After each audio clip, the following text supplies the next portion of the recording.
Ya, pemirsa, PT Pemeringkat Efek Indonesia atau Pevindo memprediksikan tren rendah yield obligasi pemerintah masih akan bertahan hingga akhir tahun 2021. Ya, hal tersebut didukung oleh beberapa katalis positif, diantaranya kebijakan Bank Indonesia yang diprediksi masih akan mempertahankan suku bunga rendah hingga akhir tahun 2021. Sementara itu, yield yang masih menarik dan rupiah yang stabil menjadi katalis terhadap permintaan obligasi pemerintah hingga akhir tahun ini. Seperti kita ketahui, obligasi pemerintah Indonesia mencatatkan kinerja year to date tertinggi dengan persentase sekitar 4,1% per 1 November 2021 atau hampir naik 2 kali lipat dibandingkan dengan kinerja obligasi China dan India. Meski demikian, Pevindo menilai masih terdapat beberapa risiko yang perlu diwaspadai ke depan. Antara lain kenaikan harga minyak dunia, kemudian tapering off di Amerika Serikat, serta investor yang telah melirik pasar saham.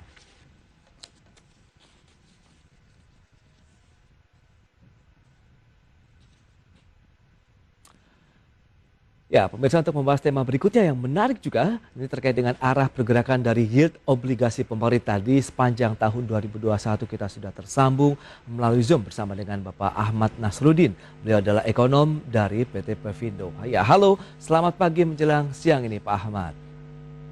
Selamat pagi, Mas. Ya, salam sehat Pak. Ya, alhamdulillah sehat. Ya, terima kasih juga atas waktu yang disampaikan. Bicara mengenai arah yield obligasi atau surat utang pemerintah, bisa dijelaskan kemana nih arahnya paling tidak di sepanjang tahun 2021 ini?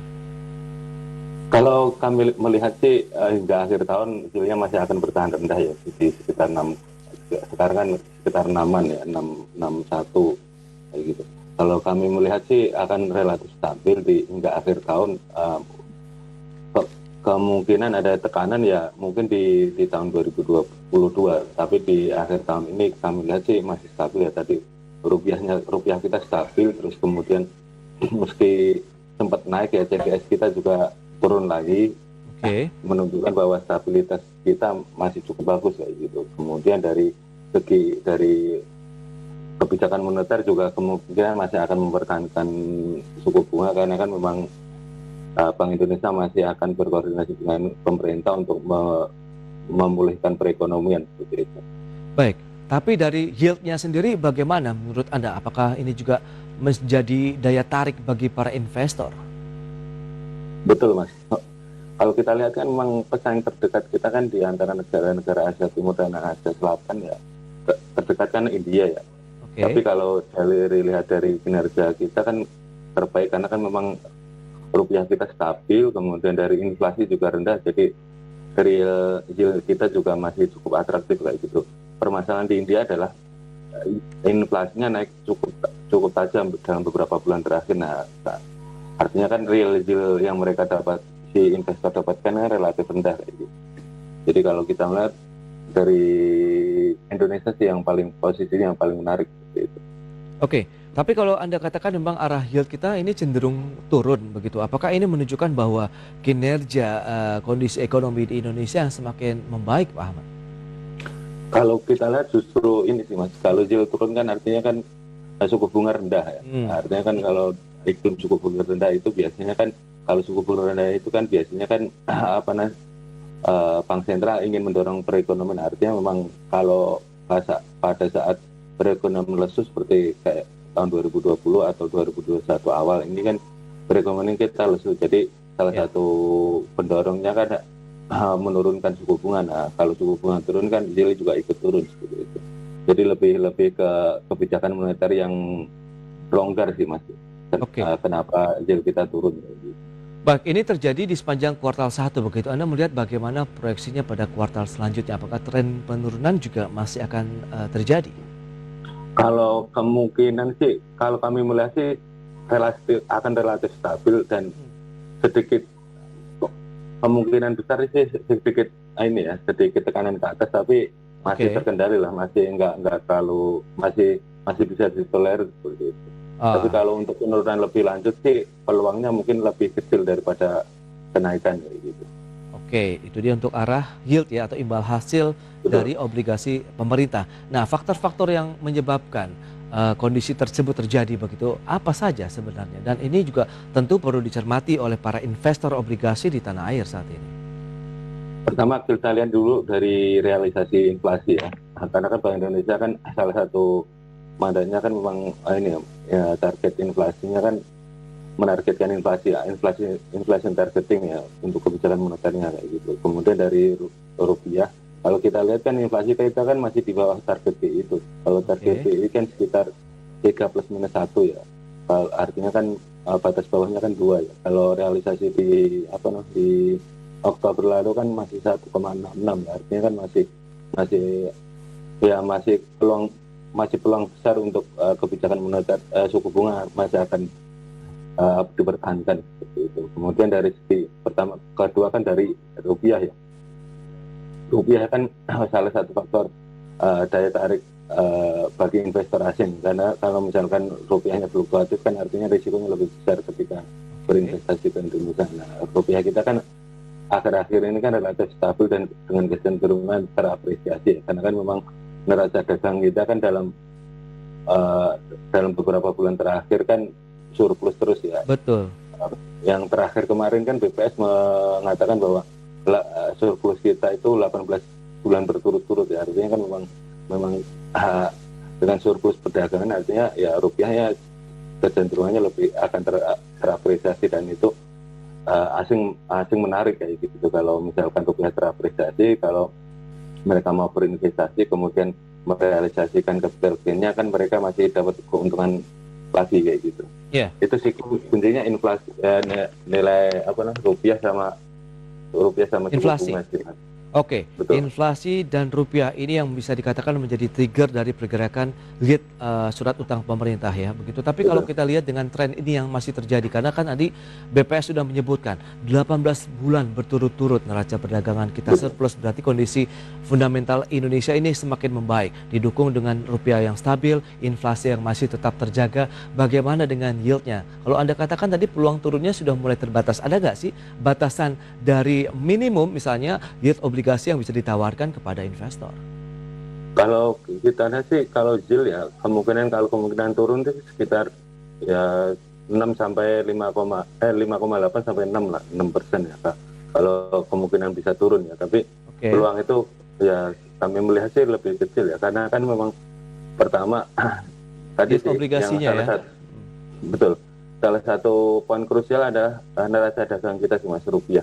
Karena kan Yes, selama dalam beberapa bulan terakhir kan memang kita surplus karena terbantu sama harga komoditas yang tinggi ya, karena kan betul. memang kita eksportir komoditas. Nah, uh, Itu itu dia. kan tidak terlepas dari ekspor tinggi, itu kan tidak terlepas dari pemulihan ekonomi global ya. Kalau pemulihan globalnya udah on track di level normal ya, Mm-mm. kemungkinan permintaan komoditas juga nggak bisa naik. Artinya kan harga komoditas juga nggak ya udah mencapai titik puncaknya seperti itu. Oke, Hampir mirip ini sih Mas, mirip di tahun 2008. Setelah oke. itu kan booming komoditas tuh. Nah, habis itu kan terkoreksi ya kayak gitu sih. Nah itu dia. Apakah ini juga perlu menjadi perhatian? Apakah booming komoditas yang terjadi? Karena kita tahu kemarin diuntungkan juga dengan komoditas baik pertambangan, karena kebutuhan energi yang sempat terjadi kan, Betul, krisis energi itu betul, mendorong betul, permintaan komoditas di sektor pertambangan. Kemudian CPO-nya juga ada betul. musim dingin ini, ada kebutuhan juga di Iya, sana. Nah ini betul, perlu diwaspadai tidak? Ini kan tidak berlangsung lama Pak Ahmad untuk betul. komoditas ini. Iya. Apakah juga ini akan mempengaruhi juga nanti arah yield obligasi kita, atau tidak terjadi di tahun ini?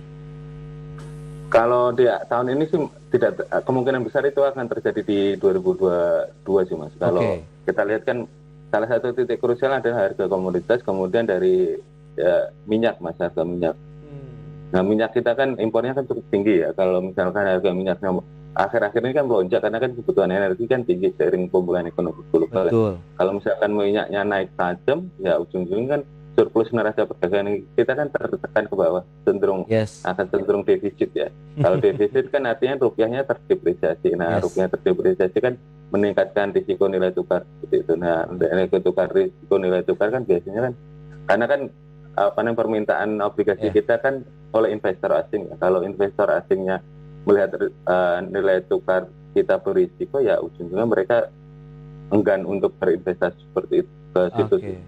Ibarat buah si malakama dari kenaikan Betul, energi khususnya minyak bumi ya. Di satu betul, sisi kita betul. memang menjadi produsen meskipun akhirnya net imported begitu, tapi Betul. justru akan menjadi Iya, kembalikan begitu ya iya, kondisinya ya Pak iya. Ahmad. Kita masih membahas terkait dengan yield obligasi pemerintah. Kita akan lihat katalis-katalis positif yang menyelimuti dari yield obligasi apa saja. Data selengkapnya bisa Anda saksikan di layar televisi Anda. Ini adalah beberapa katalis positif dari yield obligasi kita ataupun pemerintah Indonesia. Yang pertama, apa saja? Ada kebijakan Bank Indonesia yang diprediksi masih akan mempertahankan suku bunga rendah hingga akhir tahun 2021 ini. Kemudian, Indonesia juga masih menawarkan yield ataupun imbal hasil dari surat utang pemerintah yang masih dalam posisi yang tertinggi begitu dibandingkan dengan negara-negara peers lainnya, antara sekitar 6,1 atau sampai 6,2%. Kemudian rupiah yang stabil ini juga menjadikan premi risikonya rendah. Dan ada kebutuhan pendanaan dari surat utang yang menurun. Ini adalah beberapa katalis positif dari yield obligasi. Selanjutnya kita akan lihat dari kinerja obligasi mata uang lokal Asia. Ini return year to date-nya kita akan lihat. China, Indonesia, India. Posisi pertama nampaknya masih dipegang Indonesia, kinerja untuk obligasi mata uang lokal Asianya dengan persentase sekitar 4,1%. Disusul China 2,6%, kemudian India 1,9%. Adapun Hong Kong, kemudian Malaysia, Filipina, LB Index South Korea atau Korea Selatan, Thailand dan Singapura ini rata-rata kinerja obligasi mata uang lokalnya justru negatif ya. Hong Kong saja minus 1,2%, kemudian Malaysia 2,7%, Filipinanya 2,8%, kemudian South Korea atau Korea Selatan 4,6%, Thailand 4,8%, Singapura minus 5,1%. Nah ini kita akan bahas ini bersama dengan Bapak Ahmad Nasruddin, ekonom dari Pevindo. Iya, Pak Ahmad, kita akan lanjutkan kembali Pak bicara mengenai katalis positif nih dari yield obligasi. Tadi sebagian sudah kita bahas di mana kebijakan Bank Indonesia yang diprediksi masih akan mempertahankan suku bunga rendahnya, kemudian yield tertinggi yang ditawarkan, rupiah yang stabil, kebutuhan pendanaan dari surat utang yang menurun. Ini menarik. Dari sisi kebutuhan pendanaan ini kenapa ini ada penurunan begitu? Apakah sudah mencukupi dari penerbitan surat utang yang dilakukan pemerintah, Pak Ahmad? Kalau kita lihatnya ini Mas, karena kan kita sedang mode recovery ekonomi ya. Kalau pemulihan ekonomi berlangsung cukup bagus kan artinya kan nanti kan kemungkinan besar pendapatan pajak kita kan meningkat lah, atau lebih baik daripada sebelumnya. Oke. Kalau misalkan itu kan kalau pajaknya bisa meningkat kan artinya kan kebutuhan defisit anggaran kita kan juga akan berangsur-angsur turun seperti itu. Kalau defisit turun artinya ujungnya kan kebutuhan untuk pendanaan dari obligasi juga akan lebih rendah. Kalau Baik. misalkan apa namanya pemerintah masih akan mempertahankan misalkan menerbitkan obligasinya jor-joran, takutnya salah satu efeknya adalah ini crowding out effect. Artinya kalau misalkan uang di perekonomian itu disedot pemerintah untuk dengan menerbitkan surat utang kayak gitu, ujungnya kan uang yang tersedia untuk sektor swasta kan berkurang kayak gitu. Nanti kan takutnya salah satu efek penurunannya adalah pemulihan ekonomi berjalan lambat, karena kan memang pemerintah juga sebagai katalisator pemulihan ekonomi, tapi juga swasta juga berperan penting seperti itu. Baik. Bank Indonesia, Anda melihat dan sudah menyebutkan bahwa tadi memang akan tetap mempertahankan suku bunga rendah. Tapi ini apakah tadi trennya masih akan tetap terjaga ataupun ditahan di suku bunga rendah sampai akhir tahun ini? Ya, kalau hingga akhir tahun 2021 sih kami lihat Bank Indonesia masih akan mempertahankan suku bunga rendah ya. Suku bunga saat ini kemungkinan besar masih akan dipertahankan. Karena memang dari Amerika kan memang ini ya melaksanakan tapering off di bulan November ini ya. Tapi Yes. kan mereka juga akan melihat melihat data lebih lanjut kayak gitu, perkembangan lebih lanjut di inflasi sama tingkat pengangguran kayak gitu. Kalau misalkan tingkat pengangguran rendah, mereka artinya mereka masih masih menunggu, nggak firm bahwa akan menaikkan suku bunga kayak gitu di 2022 kayak gitu. Cuma mereka masih akan melihat data lebih lanjut karena kan memang kondisi perekonomian Amerika kan ya tadi masih Iya. masih modenya juga masih masih inilah, bukan masih meragukan sih, masih kurang kurang begitu Ya, kurang prosesnya masih begitu recovery menjanjikan juga kayak gitu. sebenarnya ya. Betul, betul, Oke. betul, Mas. Baik, lantas bagaimana kalau kita lihat perbandingan dari yield obligasi kita dibandingkan mungkin dengan tadi negara peers kita misalnya yang ada China, kemudian India begitu. Apakah kita tetap lebih baik imbal hasil yang ditawarkan? Iya, Mas. Kalau kita lihat memang salah satu yang terdekat kita kan adalah India ya. India sekarang juga sudah 6,2%, artinya lebih tinggi daripada kita. Cuma Oke. di kebijakan investasi mereka lebih ketat. Artinya kalau misalkan investor asing itu berinvestasi ke mereka harus mendepositkan sebagian besar dananya itu di bank sentral selama beberapa bulan kayak gitu. Kemudian dari segi kepemilikan juga mereka membatasi kayak gitu. Sedangkan Indonesia dengan yield tinggi, kebijakan investasi oleh investor asingnya juga relatif longgar kan. Artinya Baik. asing mudah keluar masuk kayak gitu. Makanya salah satu Indonesia itu salah satu jadi radar investasi untuk di pasar obligasi seperti itu. Oke, lantas bagaimana dengan pergerakan nilai tukar rupiahnya tadi didukung dengan neraca perdagangan yang surplus 18 bulan berturut-turut, tentu kan Anda katakan tadi firm saja begitu bahwa rupiah kemungkinan masih akan terus stabil. Iya, kalau rupiah sih kemungkinan masih akan stabil ya hingga akhir tahun ini ya. Karena kan memang tadi dari booming komoditas kan masih belum mencapai puncaknya ya. Artinya kan masih ada peluang peluang untuk naik ya harga komoditas, tapi ya kenaikannya juga relatif terbatas, tapi nggak serta-merta akan turun sih. Kalau Oke. kita lihat kemungkinan besar masih akan relatif stabil ya, karena kan ya tadi harga komoditas masih tinggi, kemudian dari dari ekspor yang lainnya juga cukup bagus. Oke. Nah, dengan katalis positif yang masih menyelimuti dari yield obligasi pemerintah, Anda melihat bagaimana peluangnya dengan lelang obligasi yang dilakukan selama ini? Apakah ini juga kita lihat mendapatkan respon yang positif juga dari investor kah sejauh ini? Ya, kalau kita lihat lelangnya dalam beberapa bulan terakhir ya, sejak September tuh Mas. Sejak September itu cukup antusias ya investor asing. Oke. Kalau dilihat salah satu indikatornya kan dari bid cover to ratio ya, Mas. Kalau kita lihat bid cover ratio kan sempat sampai melonjak di bulan Oktober itu hingga 7,5 kali. Artinya kan jumlah yang ditawarkan sama jumlah yang ditawar itu selisihnya sekitar 7,5 kali. Artinya kan memang investor obligasi juga permintaan masih cukup bagus ya, kalau kita lihat dari di lelang. Responnya masih positif. Kemudian apakah juga kan kita tahu pemerintah sudah menyetop nih lelang terakhir ya untuk obligasi kita. Ini ada impact tidak sih ataupun berdampak terhadap yield obligasi pemerintah secara keseluruhan nggak? Kalau artinya kan kalau lelangnya dihentikan memang di akhir tahun kan memang memang untuk penerbitan biasanya kan di awal-awal tahun ya, di akhir tahun ya udah tinggal realisasi seperti itu. Kalau artinya kan kalau misalnya lelang dihentikan artinya kan supply-nya turun ya. Supply-nya turun kan ya positif terhadap harga positif ya, ujungnya yield-nya juga positif, juga rendah kayak gitu. Oke, berarti memang itu yang menjadi salah satu sebab begitu ya dari sisi salah satu katalisator juga. Itu dia. Oke.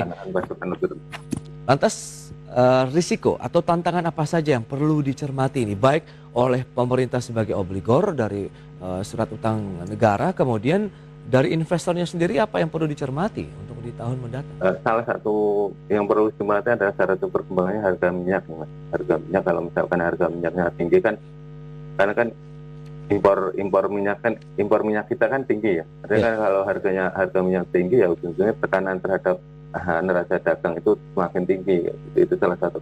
Kalau misalnya tekanan terhadap neraca dagang lebih tinggi daripada sebelumnya, ujung-ujungnya nanti ini, Mas, rupiahnya juga akan cenderung terdepresiasi. Kalau rupiah terdepresiasi artinya premi risiko yang diminta asing itu akan lebih tinggi. Nah, itu salah satu risiko tekanan ke atas terhadap yield obligasi.